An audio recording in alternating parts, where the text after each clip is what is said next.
আসসালামু আলাইকুম রহমতুল্লাহি ওবরাকাতুহ। প্রিয় ওমান প্রবাসী ভাইরা, করোনা ভাইরাসের মধ্যে প্রবাসীরা যেন অর্থ পাঠানো বাড়িয়ে দিয়েছেন। আগের যে কোনো সেপ্টেম্বরের তুলনায় গত মাসে প্রবাসীরা বেশি অর্থ পাঠিয়েছেন। ফলে বেড়েছে বাংলাদেশ ব্যাংকের বৈদেশিক মুদ্রার রিজার্ভ। মহামারীর প্রাদুর্ভাবের মধ্যেই গেল সেপ্টেম্বরে 215 কোটি ডলারের প্রবাসী আয় পাঠিয়েছেন। গত বছরের একই মাসে এসেছিল 147 কোটি ডলার। ফলে গত মাসে প্রবাসী আয়ের 46% প্রবৃদ্ধি হয়েছে।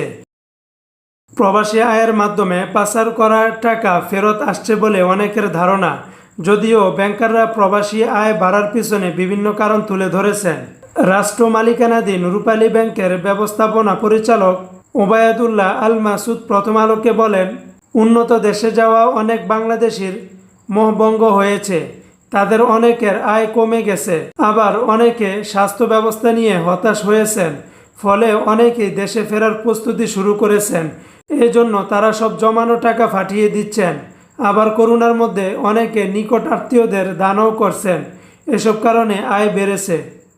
ওবায়দুল্লাহ আল মাসুদ বলেন, আগে নোয়াখালী অঞ্চলের মানুষ বেশি টাকা পাঠাতেন, এখন সিলেট অঞ্চলে টাকা আসা বেড়েছে।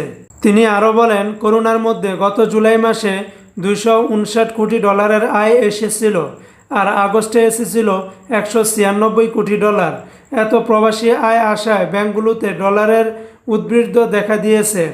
এজন্য বাংলাদেশ ব্যাংক ডলার কিনে দাম স্বাভাবিক রাখার চেষ্টা করছে। এতে বৈদেশিক মুদ্রার রিজার্ভ বেড়ে 3,900 কোটি ডলারের বেশি হয়েছে।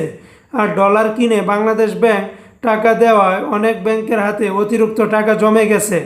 ঝুঁকি বিবেচনায় ব্যাংকগুলো বিনিয়োগও করছে না, সরকার ও অন্য ব্যাংকের কাছে টাকা রেখে আয়ের চিন্তা করছে।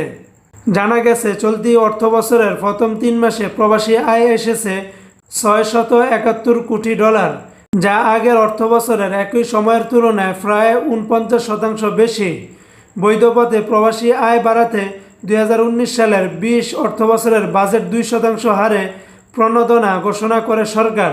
সে অনুযায়ী 1 জুলাই থেকে প্রবাসীরা প্রতি 100 টাকার বিপরীতে 2 টাকা প্রণোদনা পাচ্ছেন। এই কারণে আয় বাড়তে শুরু করেছিল। তো বন্ধুরা, আশা করি আজকের এই নিউজটি থেকে আপনারা পুরোপুরিভাবে বুঝতে পেরেছেন। আপনার যদি কোনো মতামত বা প্রশ্ন থাকে তাহলে ভিডিওর কমেন্ট বক্সে জানাতে ভুলবেন না। ইনশাআল্লাহ পরবর্তীতে কোনো ভিডিও নিয়ে হাজির হব। আসসালামু আলাইকুম রহমতুল্লাহ।